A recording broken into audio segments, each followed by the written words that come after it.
Hello and welcome to our webinar, CTE, Common Misconceptions and Key Components of Successful Programs. My name is Cindy Corey and I'm a director here at Odysseyware. We have a fantastic presentation lined up for you today. Before we begin, I have just a few housekeeping items. We are recording today's event and you will receive an email afterwards with a copy of the recording. You can ask questions at any time leveraging the chat tool on the right-hand side of your screen, and we will answer those at the end. If for some reason we don't get to your question, someone will follow up with you directly. Now I'd like to introduce you to our speaker. Michael Niehoff is currently a CTE manager at the College of the Sequoias in California. He has been a secondary educator for 24 years as a teacher, advisor, director of activities, learning director, and principal. After several years in the media industry, he became an educator to empower students to create, innovate, and advocate. All of his early experiences as a high school media teacher have influenced his educational pedagogy of project-based learning, student voice and choice, career technical education, real-world applications, and community connectedness. Michael is the founding principal of the award-winning one-to-one project-based Marinette's High School that opened in 2008. He is a Google Certified Innovator, Q Lead Learner, and Buck Institute for Education National Faculty member who regularly presents on contemporary and progressive education issues. So needless to say, we are very excited to have you here today, Michael, and give this presentation regarding career technical education and best practices and strategies for incorporating into the classroom. So Michael, why don't you take it away? Well, thank you for having me, Odysseyware, and I appreciate it. Good day, everybody. It seems like a basic to start with, but I think we have people in our education community and our community at large that still don't know what career technical education is. They hear the term, in education we love the acronym CTE, and folks that are in education or that are specifically in career technical education have a fairly decent understanding, but we still have a lot of folks that don't. So just to kind of briefly define it, we really are talking about an educational approach that really is focused on skills. It's connected to industry. It's current. It's contemporary. It does have standards that not only are education standards but relate to industry standards, and it really is focused on getting students ready for career. Okay, so we're just doing a little bit of career technical education as it is defined, and again, just really focus on the idea of skills, focus on being attached to industry, using current technology, current equipment, current industry standards. It's just really this idea that you really are preparing people for their future. Could be not just a single career, but about being professionals.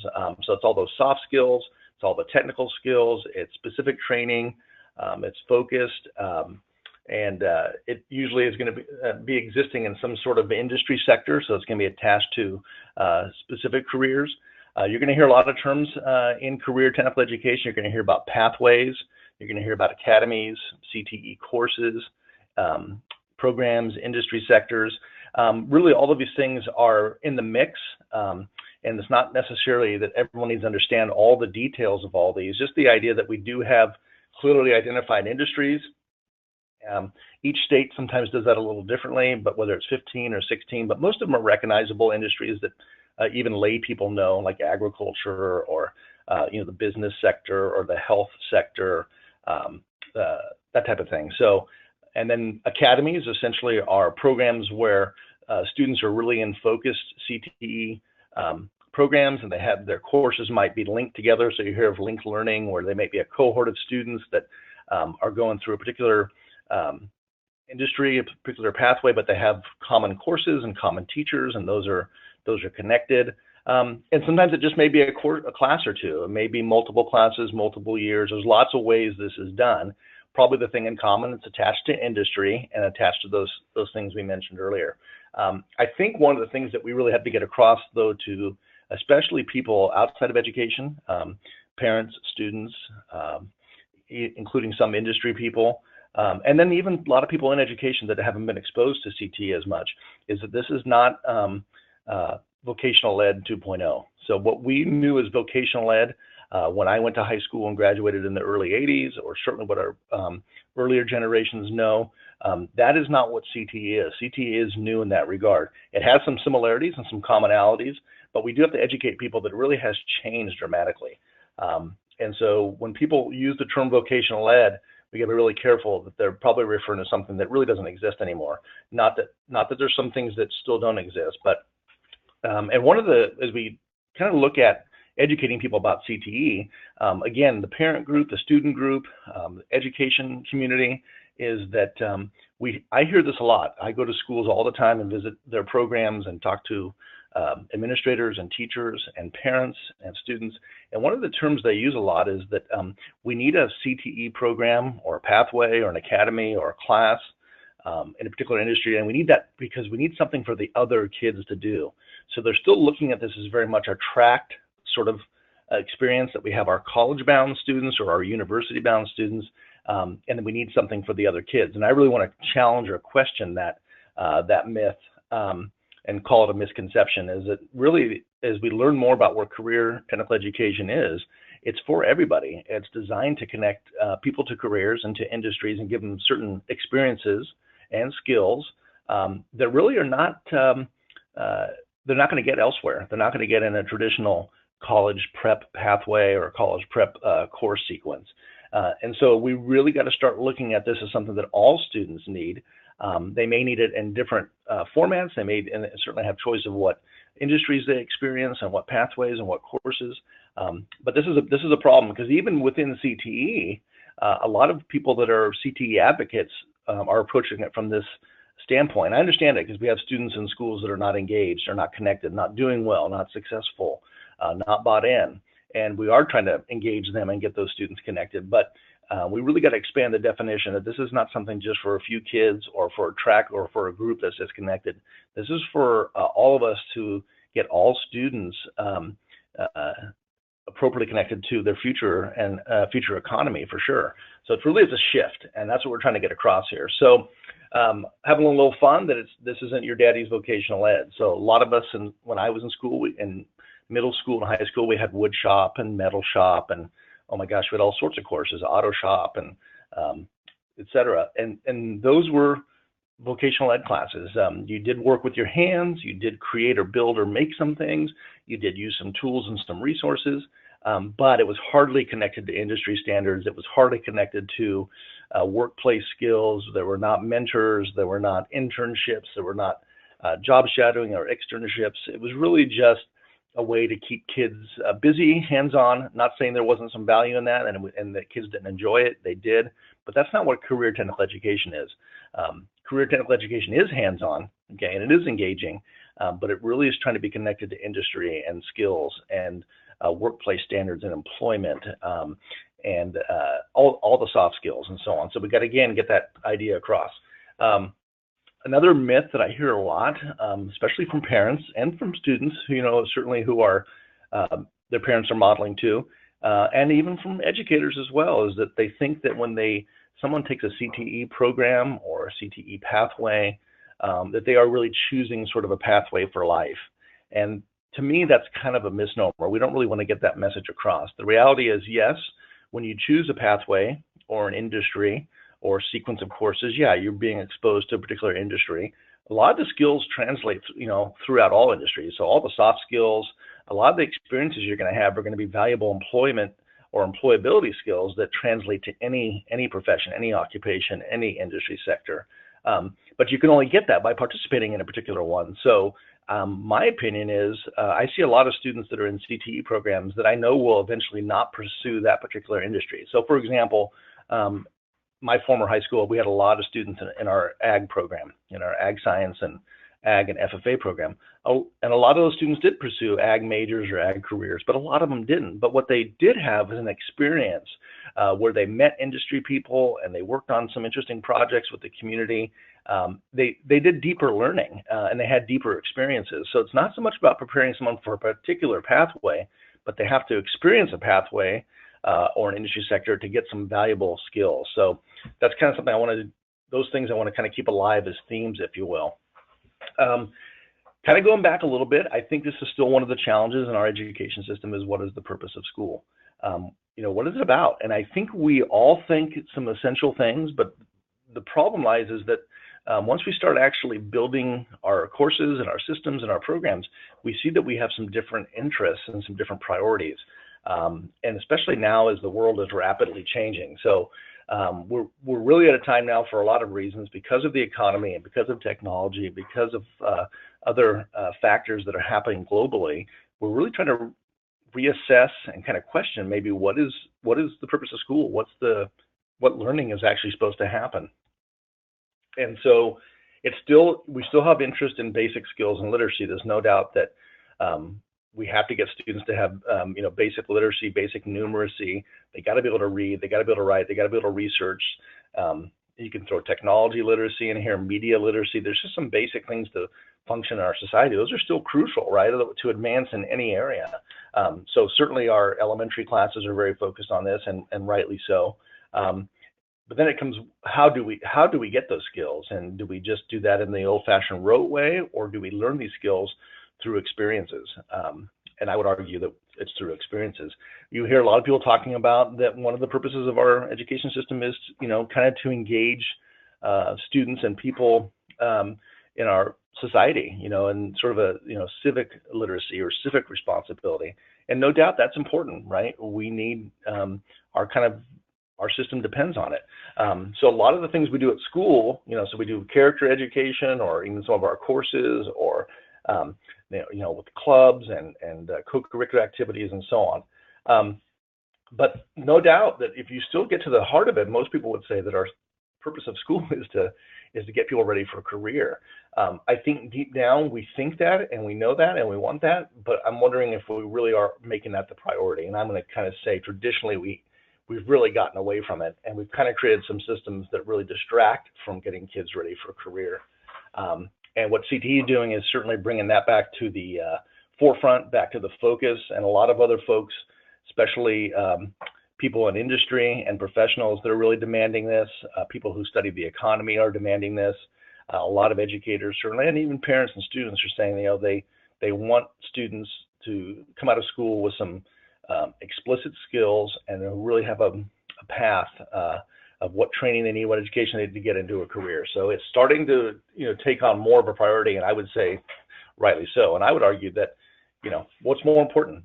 We have to be employed in our society, or have skills that would allow us to be employed, and the world's changing dramatically.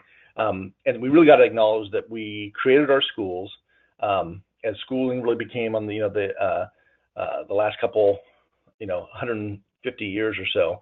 As the Industrial Revolution happened, our schools really grew out of our factories, right? So we were really training people to work in a factory environment. So some people don't know this, but a lot of people do, that's why our classrooms look the way they did when most of us went to school.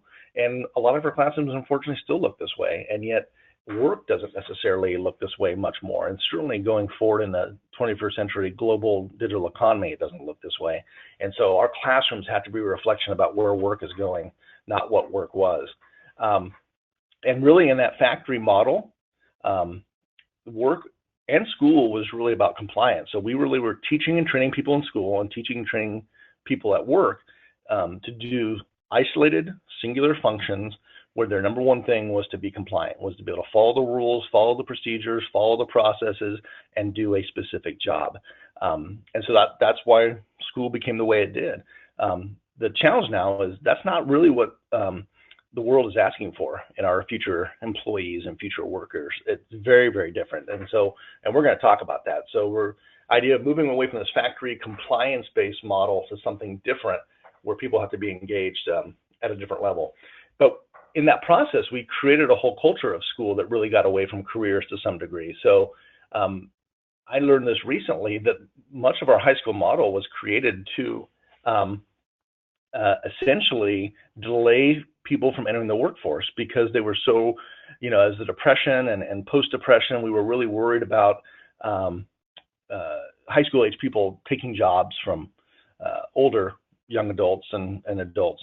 And so a lot of the things that we created at school was a way to make school attractive, because at one time not everybody went to high school, right? Again, that was kind of like, that was more the college-bound crowd, right? Well, to get everyone to go to high school, we created the co-curricular system and athletics and music and band and prom and all those things. And we've kind of fabricated to some degree. We've created a culture of school to make it attractive and fun. And I'm not saying that's a bad thing. I'm not saying that students don't enjoy that, but I think it has kind of distracted us from the career preparation. And as we've created a lot of things that school has become, that hasn't helped that disconnect or that gap between school and career. So a lot of high school students or middle school and elementary, they really don't associate school with career. They associate it with homework, they associate it with the co-curricular activities, they associate it with college, but they don't associate and largely don't experience things at school that connect to career, at least traditionally. So one of the things I want to challenge is this mindset. We hear the term, again, education loves phrases, right, and cliches. So the current one that's the dominant one is college and career readiness. And this, like a lot of things, sounds really attractive, right? Well, yeah, we have to get kids ready for college and career. One of the things I want to challenge is I don't know why we just change it to career readiness, because if we just said we're getting people ready for a career, that would include whatever sort of post-secondary education program they need. It would include college of some kind for almost everybody. So if we just said career readiness, that should be enough. And the reason I say that is because the dominant mindset is still college. So when we talk to students and teachers and parents and educators, they're still all about getting folks to college without it being connected to a career. And that leads to lots of problems. So again, I'm challenging this college and career readiness, that do we really need the college? Because what that has happened in our system is that's what our students have been essentially programmed and trained to do. They've all decided that they're going to go to college, but not with a career in mind necessarily. Just if they go to college, it'll all work out fine. And our whole system has kind of been based on that. So our courses are all set up just about getting people ready for college. The requirements, the testing, the counseling, it is all about just getting people qualified and admitted and to enroll in college. And that all feels good. It all sounds good. The challenge is that's sort of incomplete, and there's a gap there, and we'll talk about what that's led to. So, for example, high school has really become that kind of university for all. We've convinced everyone that they're supposed to go to a 4-year school and get at least a bachelor's degree, and then everything will work out fine. And this kind of came out of a lot of things. We were really looking for a need to kind of have standards and accountability. We knew that, we see those charts and those data points that everyone, the more schooling or education you have, the more money you're going to make. And as that happened, in the last 15, 20 years, we really, for a while there, we were really putting a big stop to anything that was career prep or CTE type stuff, because it was all about English and math and getting ready for the university. The challenge with that is we might have really screwed up in some really serious ways. And this is something we really have to, Lowe's in education, and I would challenge parents and political leaders and community leaders to really start looking at this closer. And that university all, or that college for all mentality has really been sort of a false gauge, and we really have kind of possibly gone down the wrong road. So this idea that we've turned college into the goal instead of career into the goal. And that has led to all sorts of things happening to our students in terms of things that are perceived as failure. Financial challenges with large amounts of college debt, students not graduating, students spending a long time in college, students, and in the end, not finding successful employment or career. And that's a huge issue. So it's even now being studied that we've kind of created this gray collar economy. So we have a lot of people that are going to college and in some cases finishing, although those percentages are pretty bad, and then not getting the employment that they even needed for that education or that degree. So for example, in California, where I live, if you take the people that go to a 4-year school, only half of the people that start a 4-year university or college program ever graduate.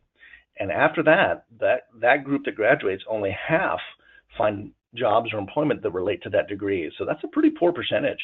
And it kind of gets worse from there. And then those ones that are finishing, quite often, they're finding that's that gray collar job. They're getting employment, but not employment that they needed to go into debt for, or that related to spending 4, 5, 6 years in college.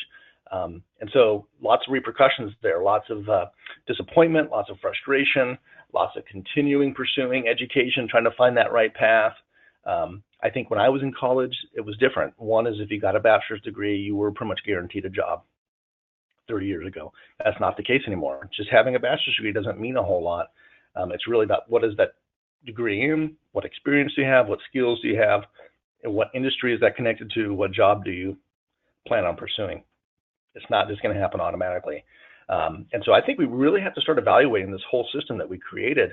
And we kind of dug ourselves into a hole, essentially, and we really have to get back to being connected to what is the world looking for? What's the economy demanding? What are the careers, to our best estimation, going to be like? And we have some ideas about that. But so we talk about that a third of the people of our college graduates either being unemployed or underemployed, well into their 30s. Again, huge amounts of damage being done here. Again, people in debt, people dissatisfied, people frustrated with the education system, frustrated with the economy, frustrated with jobs and career. So we really have to, with all of our current high school students and current middle school and current elementary, we got to make these huge shifts to avoid this sort of disappointment. One of the things, again, is that we really need to study the economy. There's actually things that we could learn and know that would inform us about how we create our requirements and our pathways and our systems. And one of them is that in our economy, it's traditionally always been, and is predicted to continue to be this way, is the most of the jobs, 2/3 of them, do not require a 4-year degree. They are jobs that are essentially require a 2-year, like a community college or an associate's level degree, or some sort of a technical degree. So it would be like a CTE certificate of some kind. That's where the jobs are, and yet we're shipping everybody off to this 4-year institution, and there's not even enough jobs that require those degrees. So it's really, again, there's a gap, there's a disconnect, and this has kind of always been the case.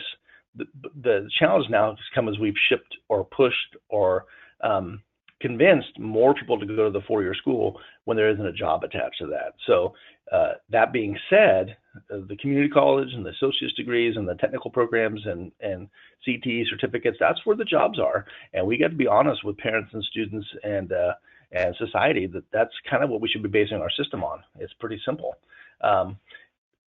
Obviously, we don't have time to watch a video today, but a lot of people in education have seen this video that came out a couple of years ago, and I would highly recommend it to any parent, any student, any professional, any community member that cares about our education system and getting people successful in our economy. And this is a Kevin Fleming, Success in the New Economy. It's about 9.5 minutes long, but it really goes into depth about what we created here, our system, and how we were really off on the estimates and off on the connection between school and work and jobs, and how the economy really has changed too, and how our education system has changed, but not in line with that. And so highly recommend, if you haven't seen this video, it'll possibly scare you, but could change your view in the positive way. So again, we won't watch this video, but Kevin Fleming, if you go to that website, he has several of these. This one's called The Insufficient Degree. He's really getting the idea again that many of these bachelor's degrees and 4-year degrees just don't connect to career any longer. We have more people doing them. And he's talking about the skills certificates. He's talking about the world and the economy is really going to more of a focused, specific technical skills that people, students, employees can articulate, can demonstrate, and that's really kind of what's going to propel people. So when you see all the digital badging that's going on and all the micro certificates and this idea that we're going to get specific focused skills and training that line up with jobs versus these kind of general degrees or, again, especially getting a 4-year degree that doesn't lead to successful career. And so we started with careers, and it's still about careers. So back when we first started, this is what it was all about, and I think we got away from it to some degree. And the challenge now is the careers have changed so dramatically. Industries have changed so dramatically. We hear about automation, we hear about the global economy, we hear about the tech infusion. All of these things are huge factors, and they are dramatically changing the world of work. And people can argue for better or worse. It doesn't really matter because it's happening, and it's not going to stop. And the rapid level of change is going to just dramatically keep increasing day by day because of technology, because of the globalization. And we have to understand that. We have to have our students be prepared for that. And I would suggest that we're not, as a system. People are trying, but there's a huge gap. And I think we're heading towards a tipping point where we're going to have a lot of frustrated people who bought into a system that's not delivering them the careers they were hoping for. I think we have to acknowledge that the world has changed, the skills have changed. So for example, at one time, we really, so those core literacy skills, like the writing and the reading and, computation and communication, that's what employers said was the most important skills. Well, now that's dramatically changed. Now it's this teamwork and problem solving and interpersonal kind of relationship. Matter of fact, number one reason people get fired is inability to collaborate successfully with others. And yet we talk about collaboration, but we don't really teach teamwork or collaboration to most students. And yet it's the number one employability skill. So this is an indication, of industries and employers and professionals saying we're looking for different skills now. Some skills are still, the soft skills are always still relevant, but probably more important than ever, those relationship skills, that ability to communicate and share and collaborate, and to kind of take ownership of things and tackle problems. That's not what we expected of our workers at one time, but it's what we expect now. So with that in mind, we're kind of, sometimes people say we have shifted economies from a knowledge-based economy, where we just had to know information, to something now which is really like an application based. So it's like, what can you do with that? What are the variety of things you can create, tackle, innovate? And that's a huge shift. And yet our school and education system is still really focused on that knowledge and information or content or academic skills versus the technical skills or the soft skills, or kind of what you can produce with that. What can you create? What can you apply? What can you innovate? Very different mindset. In education, we've really bought into this idea of the 4 C's, communication, collaboration, critical thinking, creativity. And again, I would say these sound good. And as you start really delving into them, they really do relate to the world of work really, really well. We already showed that collaboration part is hugely seen as the number one employability skills these days. So I think a lot of times we use the 4 C's or the words like collaboration or communication or creativity or critical thinking sort of flippantly or casually, or they sound good, or we have them on a poster. But the idea is these are really trying to redefine what the skills are. And so we really have to look at our courses and our teaching and our instruction and our projects and our experiences and our requirements, and are the 4 C's really embedded in everything? And I'm going to say in many cases they're not, and in some cases they are. In CTE, you're going to see a lot more of this. You're going to see certainly a lot more collaboration, a lot of team projects, a lot of team presentations, a lot of team research. You're going to see people communicating with industry partners and community partners, people creating and tackling large, complicated projects or problems, and having an opportunity to be creative. And so we'll talk about that. This idea that the paradigm is shifting, and that we have 21st applications now, and things really need to be kind of work-based. We need to have these work-based experiences connected to industry where students really are experiencing in the classroom what's happening in the world of work, and at some point being out in the world of work, whether that's a job shadow, an internship, etc. So again, not vocational education, connected to industry and standards. We have pathways and academies, these clear sort of directed approaches that will take students from the beginning to successful employment, which will lead into community college or to a technical program or to a 4-year program, depending on their career. But they see that process, they see the sort of the linear approach to that. And again, this idea of work-based, being connected in industries, we have professional advisory groups, so the world of work and the professionals being more embedded, more connected to our education. That's sort of the big change. And that has huge implications and huge opportunities. Some people may know this and some don't, is actually career technical education, even in its renewed sort of vigor and redefinition, is having already lots of success. So students that take CTE courses in any capacity have higher graduation and completion rates, higher college entrance and completion rates, and it's been shown that they have better soft skills and technical skills, which are those kind of primary or most in demand employability skills. So it's already having huge success.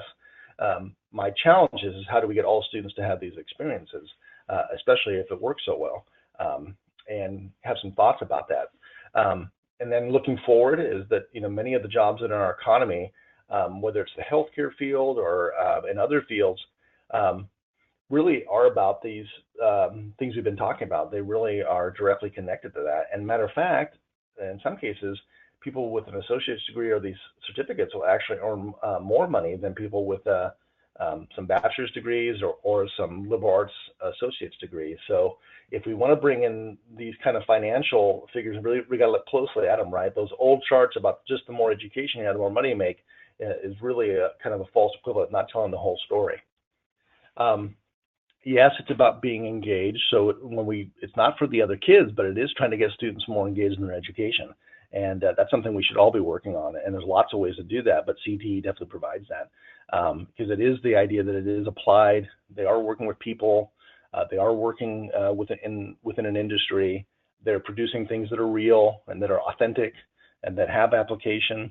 I think the other thing is the power of the cohort. One of the things that's really powerful about people in these academies or in the linked learning pathway models is that they get to work with a group of students over a period of time. So you might be in a cohort for several years of your high school experience, and possibly beyond. And that's a powerful thing. That is that collaboration. That is that community that our young people really thrive on, and that our world of work is really emulating.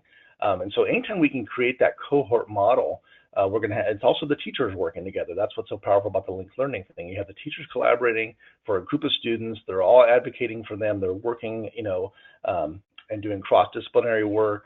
And so it's really effective, smart way to work.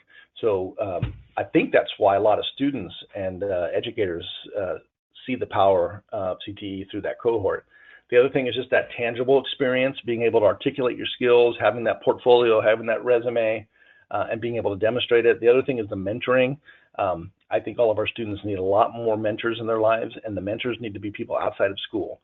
It's great that their teachers and counselors are mentors and their coaches. That's fantastic, but nothing beats probably having a professional mentor in an industry who can literally do everything from write you a letter of recommendation to get you a scholarship, to get you a job, to help you network, and to really be that kind of professional feedback to you as a young professional, whether it's about skills or soft skills or opportunities. That's something that CTE really can take advantage of, and all of our students need to have access to those professional mentors. It makes a huge difference. And I think what CTE has done is really embrace the idea of partnerships, because they have those industry partners, but they get students working together. They work with community members. They have nonprofit organizations they work with. They tend to work with multiple staff members, and then ultimately the employment aspect. So again, if we could look at school as a series of partnerships, how many partners do our students have when they go through our educational system or when they complete our educational system? CTE students gain a lot of partners and have a lot of partner experiences, and all of our students need that. Just to kind of a few big examples of some, and you can find all these searching online, and these slides will be shared with you, and some of these links will be shared with you directly. But these are just quick searches about some of the programs across the country that are getting some attention, and they are career technical education programs, but they're really larger than that. They're really this idea you're going to see a lot of them have in common is that a lot of students are involved. It's not just for the other kids. It's for everybody. So a lot of students are accessing it. And what you're going to see is a lot of connection to industry, a lot of connection to college, in some cases getting college credit or that dual enrollment in high school and college credit at the same time. A lot of connection to work-based experiences. So this is one in Florida. This is one in Tennessee. Lots of technology being deployed, current technology, really nice facilities, lots of financial incentives and rewards, and that connection to college courses. This is another example in Whites Creek. And then here in Texas, another example. And again, a lot of commonality of that workplace learning, the partnerships, and in this case, a lot of community input. So it's really the idea that I think that CTE transcends those school walls in a whole variety of ways. And you'll see these commonalities, right, through all of them. So this is one in Arizona. And again, a lot of focus on high-tech labs and facilities that focus on those dual enrollment and college courses. And so those are the themes that you kind of keep seeing. But I think through all of these, the one that was most powerful to me was it's not just for a few kids in the school, it's for everybody. All the students are having one or more of these experiences, regardless of their ultimate career goal, regardless of their ultimate college goal. Is they're having all these things so they can be able to articulate their soft skills, their technical skills, their employability skills. They have the mentors, they have the connections, they have the relationships. They're just learning at a deeper level, and they're leaving with much more to articulate to future employers or future post-secondary educators, et cetera. One that I visited here in California a couple times this year is in San Jose, and it's a traditional program in the regard that it is kind of the, you probably used to hear of ROP programs. It's sort of that model. This was a school that from like 6 different school districts, high school juniors and seniors can choose to go there. What's impressive is the number of programs. They have 35 different career pathways. So everything from like dental hygiene and office assistant, all the way to mechanics and truck driving, to animation and media, to public services. It goes on and on and on, and the facilities are phenomenal, and the kids are doing phenomenal work in many of these areas. And these kind of places exist all over the country too. Very, very focused on career. A lot of focus on internships and certifications. A lot of focus on mentors and industry partners being associated with the programs. A lot of focus on getting students right into employment and or into 2-year programs or technical programs. So big focus on that. But a lot of the kids are choosing to go on to 4-year schools too, depending on their career. So depending on what pathway they're involved in. So it's not an all or nothing or either or. These things are really blended. So another great example. One of the things that I'd like to sort of connect for career technical education folks is project-based learning. And one of my concerns is we have some really powerful movements. They're really larger than initiatives. There really are movements going on in our country, and career technical education is one of them, and rightly so, for all the things we just mentioned. But another one that's taking place is project-based learning. And project-based learning is this idea that regardless of the subject or regardless of the course, there are some things that we can have students do that are going to help them have deeper learning experiences and more connected and more real-world things and more skill-based. And so one of the things with career technical education folks is I like to introduce them to project-based learning because there's a lot of correlation there. And project-based learning folks need to pay attention to what the CTE folks are doing. So there's lots of commonality because they are trying to do real-world, authentic, applied things. What project-based learning is really the instruction. It's how it's taught. So in career technical education, we still have some people doing a lot of lecture, note-taking, kind of low-level learning. And then they get to the hands-on part. What project-based learning would challenge them to do is that you can make the whole thing hands-on, challenge-based, inquiry-based. Students have some choice in that, and the students are expected to deliver real-world products, and then are supposed to be able to share those products or projects with the public. So whether that be, on social media, on a YouTube channel, in a live presentation, et cetera, et cetera. So one of my things is to try to merge these two worlds because they really are very, very powerful. CTE has the industry connection and the skill focus and the connection to career, and project-based learning has the instructional pedagogy to really get students engaged and be able to apply this to all that they do. So, and we'll talk about some of the links you have, the Buck Institute that's referenced a couple of times, but really there's lots being offered in project-based learning and CTE.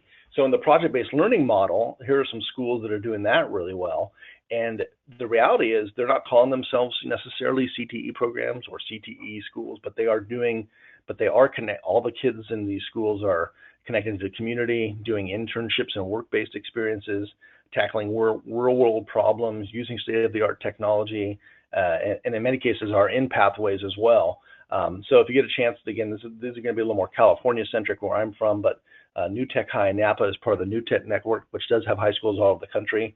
They're always small schools, personalized, one-to-one technology, but what they emphasize is a lot of students doing interdisciplinary work, kind of like the linked learning model, all students doing internships before they graduate, and students getting those like 21st century work skills like design thinking, that type of thing. So another one that's actually in my local area is called CART, Center for Advanced Research and Technology.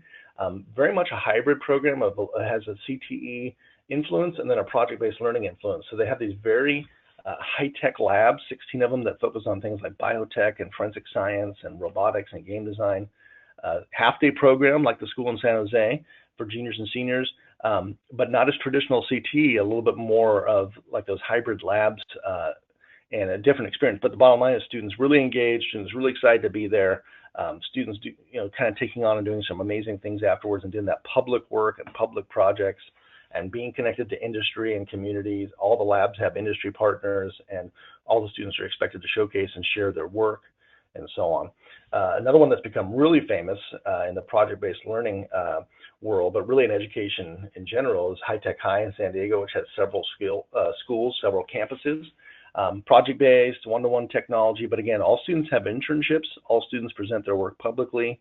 You may have heard of a film that came out in the last couple of years called Most Likely to Succeed. It's been touring the country as a documentary. If you get a chance to check that out, please do, or to visit High Tech High in San Diego or their website. Very unique place. It's had a lot of success. 90% of their students do go on to some sort of college-based program, but it's the experiences they have in school that are really kind of dramatically changing them. So I'm going to bring up my school that I have association with, so a school that I was fortunate enough to work at, and just trying some different things, again, to kind of merge these worlds of project-based learning and career technical education. So at this school, Minarets High School, again in California, small school, 500 students, one-to-one laptop program, but what they tried to do, or we tried to do at the time, was to, for example, all the science courses are ag science courses. So they wanted to give all students the opportunity to not only experience FFA, but be connected to an industry and to those mentors and to some of those work-based experiences and so on. Also did a lot of things in English classes that we did. You have English for 4 years, and I'll reference this again later. And so you can really do a lot to advance career exploration and career preparation and resume building and portfolio building and presentation skills. So English class is a really natural place for a lot of the things. Just having great CTE electives too, like we created our own Kickstarter class and our own IT class and so on. Anyway, so with all that said, whether we're talking about project-based learning or in the career technical education context, we're really talking about this idea of employability skills. Kind of what are the skills of the future? And this is something that all educators, teachers, counselors, administrators, and I would hope parents and students start really paying close attention to, that the skills are really changing. And so, for example, what employers are saying is they really want problem solvers. So we're not that factory worker doing one thing anymore. We're people who we're given lots of different assignments, lots of different projects, and we kind of have to figure it out a lot on our own. We'll probably be collaborating with people, but we have to be somebody that's not afraid to tackle a problem. They talk about all people being designers. So this used to be reserved for people who thought they were in the creative fields. Hey, I'm in fashion, I'm in film, I'm in the arts. No, all of us are going to need to be designers. So we're going to be given challenges and presented with problems where we have to design solutions. So it's all of us have to be that kind of tap into a creative side of us, regardless of industry, regardless of skill. So this idea of being an ideator, a designer, a creator, an innovator. They talk about collaboration being global. So now so much of our work is done digitally and it's done with people around the world. So it's not just collaborating with our office mate or our classmate or our neighbor. That's important, but it's really collaborating online or face-to-face, but with people from various different backgrounds and but with common interests and common projects and common goals and common solutions. So that is dramatically impacting how people do work, whether it's through social media and all sorts of other digital means. Our students and our future workers have to be able to navigate this. They have to be kind of adaptive. They have to be this idea that they take an idea and run with it, take an idea and better it, take an idea and change it. Very fluid, very rapid change, adjust easily. And so these are really different kinds of skills that really weren't valued in work previously. We have these new literacies now. So I reference social media, and one of the things that, in education, we struggle with things like this because we think of this as separate from school. And the reality is, there isn't a business in the world that doesn't have a social media presence. Really is not a nonprofit organization. How are we teaching this to our students? How to use these professionally? How to take advantage and use this as their resume or their portfolio? Because people that are getting employment and changing the world are doing it that way. And also the dangers of how social media can hurt our careers or our opportunities. But it's a literacy, and we have to teach kids, and we have to use it, we have to model it, we have to demonstrate it. Getting towards the end of these skills comes up a lot. It's called the gig economy, or the future of work being kind of this independent contractor or freelancer. I call it the Uber effect. Is this idea that a lot of future work is, regardless of industry or regardless of skills, is going to be people have to go pitch work. So you won't necessarily work from one organization or one company. You will have a set of skills and that you will go out and basically sell to people. So I'll do a month here, 2 weeks here, so many hours here, 8 months here. I might have 4 or 5 different projects going on one time with 4 or 5 different employers. It's going to be, and again, this is uncomfortable for a lot of us, this idea that, people used to work for one company or one organization. Well, work is changing so dramatically, so our students need to be able to navigate this world. They all have to be kind of entrepreneurial. They have to be willing to do that, to go out and sell themselves, present themselves, pitch their work, sell their idea. This is going to apply to more people than just a few people, and more than just a few people that want to be entrepreneurs. It's really going to apply to a large percentage of people working in the future. What can we do? What is this career readiness going to be like for everybody? So how can we take CTE and expand it and grow it and really have it be embedded in everything we do? So, we got to focus on careers as being, foundation in our educational system, program, and goals. The current models we're using in CTE are only affecting sometimes 10 to 20% of the students, and I'm going to argue that's not enough if we want them to all have successful careers. So we got to get the skill focus, and we have to make this more embedded throughout. So we got to get an earlier start. You're going to see people, the dual enrollment and early college efforts. You're seeing people move some of this career exploration down to middle school and elementary school. Middle schools offering CTE electives and career kind of education courses, trying more project-based learning, trying more focus on skills, and doing this earlier in our education. A couple quick challenges is that for people that are in counseling or administrators and site leaders and teachers as well, how can we create opportunities for our counselors to get more time and energy focused on the career prep versus just the college? We do a lot about getting people into college, but we don't spend as much time getting them ready for a career. So we have to kind of look at that a little bit. Do we need to hire more counselors? Probably, yeah. Do we need to create more time for our counselors? We need to educate them differently. Just some different ideas.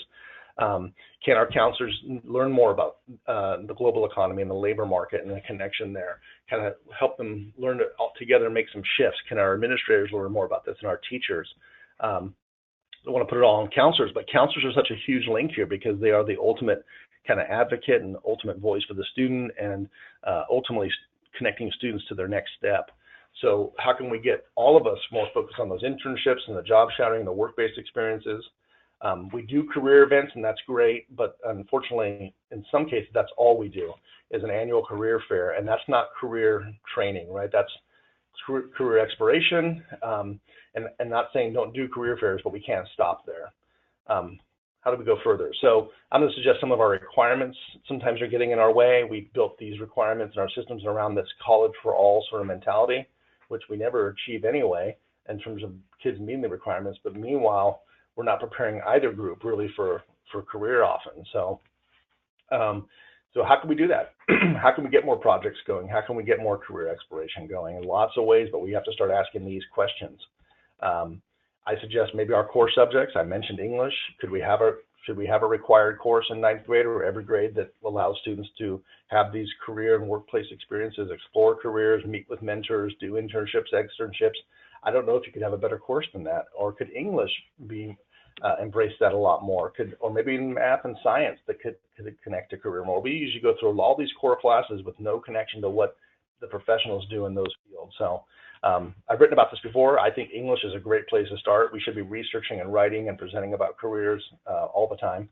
And we really got to get committed to this idea that is career readiness and the benefits of career technical education something that every student should experience? I would argue yes.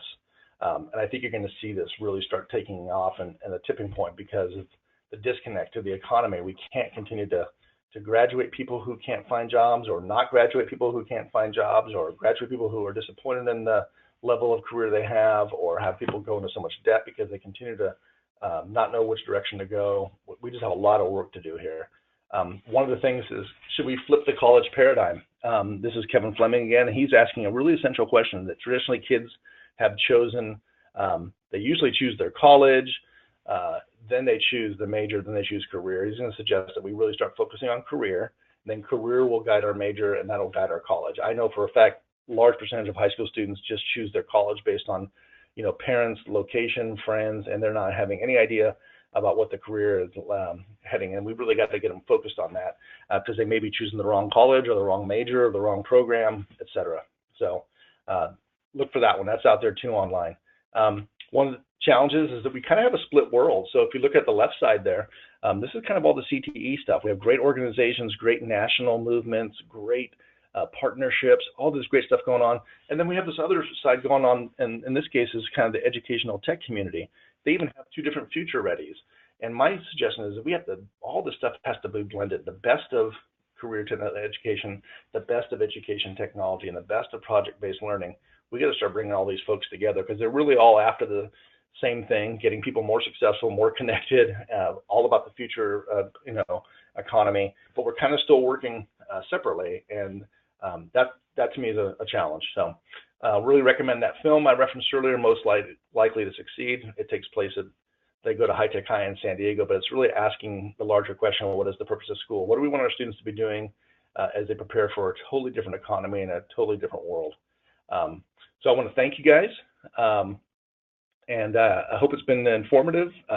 Lot of questions as much as there are answers, which I think is the truth in anything that when you're talking about changing education or changing the systems that are going to respond to a changing world.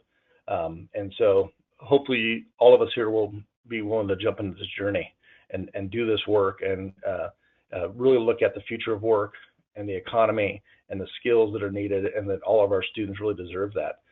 And get all these partnerships working towards the same thing, and be prepared to kind of, redesign and realign our courses and our standards and our schedules and our school design, whatever it takes to make that happen for all students. I appreciate it. Great. Thank you so much, Michael, for that presentation. That gave me a lot to think about, and I'm sure the audience as well. So really appreciate you sharing that research and those best practices of successful models. So before we go into questions, I do want to briefly go over Odysseyware for those of you on the call not familiar. Odysseyware partners with thousands of districts across the country and internationally with over 1 million students logging into our software daily. As we've worked with districts across the country, there are several common things they tell us they are looking for in online solutions. One that is cloud-based, available 24/7 on any device, one that is engaging and flexible, a program that is aligned to state standards and prepares students for high-stakes tests and careers, and a solution that is research-based and data-rich. So we offer all of that and much more, making Odysseyware really ideal for districts seeking to utilize online curriculum as a strategy to increase graduation rates. So all of our courses are built within a single platform with courses for each core academic area. We also have a series of advanced placement courses, a wealth of elective courses, world languages, test prep, college entrance, exam prep. And as we've been talking about today, over 80 career and technical education courses aligned to each of the 16 career clusters. So 8 of those clusters with introductory courses that provide a strong foundation and introduction for those career pathways. And then another 8 clusters that are built out to support introduction to intermediate level courses, providing complete foundation for each of those pathways. And as we've been talking a lot about is throughout these courses, students work on course projects or capstone projects. So after each unit, as part of the assessment, students work on a project related to that content.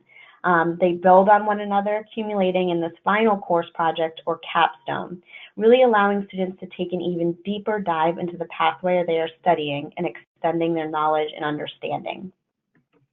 We have a partnership with NASS to provide courses aligned to the National Agricultural Standards and Requirements. In all of our courses, the lessons are built on the modalities of understanding by design and the gradual release of responsibility. So initially presenting learners with those big picture concepts and then systematically drilling down to more granular supporting standards with opportunities for practice. Students also have access to an instructional toolbox, which provides literacy, fluency, and audio scaffolds. They can also select any piece of text and have it translated into 23 different languages with audio support for 19 of those languages, and that's across all of those courses, including the CTE. The courses are fully customizable, enabling educators to match district scope and sequence, as well as individual student needs. And then what's really, really neat as it relates to this conversation is you can create cross-curricular courses with content from any of those 300 content areas. So that means you can integrate CTE content into core courses or vice versa. And then with the authoring tool, you can add external web-based content to any lesson or create your own unique lessons. Lastly, I just want to point out that we provide state-certified teachers and support services for schools looking to expand their course offerings. This is especially important to note as it relates to CTE because it's often a challenge. You can address some of those teacher shortages with this academic services program that we offer. So that's a very, very brief overview of Odysseyware.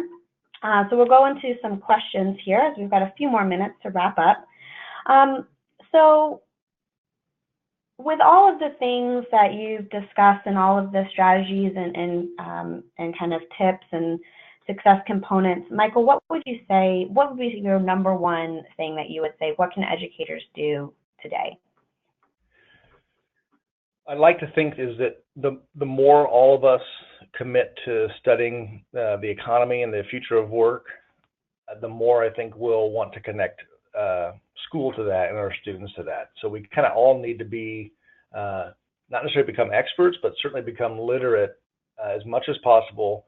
What does the future of employment and work and career look like, and what's our responsibility to our students to get them there?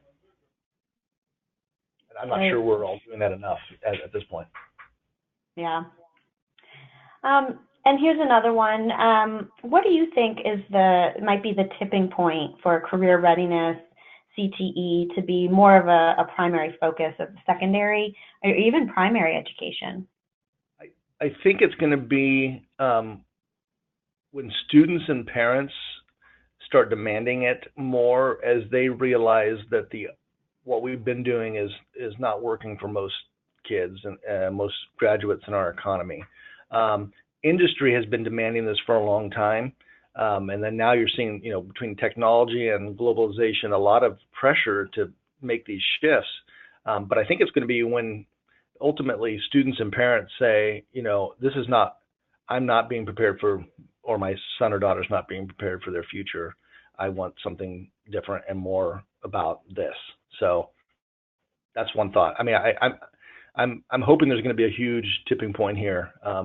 It's always slow for me or to me in my mind, but I think ultimately when the public, and the users demand it. So. Okay, and I think we've got time for one more before we wrap up. What do you think's next? I mean, where do you see things going in terms of career readiness and CTE? Yeah, I'm kind of hoping that the definitions get expanded a little bit and get connected. So I really like the idea that we focus on career readiness, and career technical education is a huge component of that, but that we kind of make career readiness the global, goal, and that includes, CTE and project-based learning and technology and focus on skills and knowing, the future of work. So I guess that we agree that career readiness is ultimately the most important thing. And if we say career readiness, then it includes college or some sort of post-secondary training, school, education, learning for almost everybody, right? So I don't know if dropping the college ready will help, but I'd like to make career ready the dominant, focus. And right now, I don't think it is, not enough. We say it, but we're still really operating in the college ready mode. Right. Well, again, thank you. Yeah, I think that answered the question. I appreciate it. Great. Well, thank you again, and thank you all for joining us, taking an hour out of your day. As a reminder, we have been recording the webinar.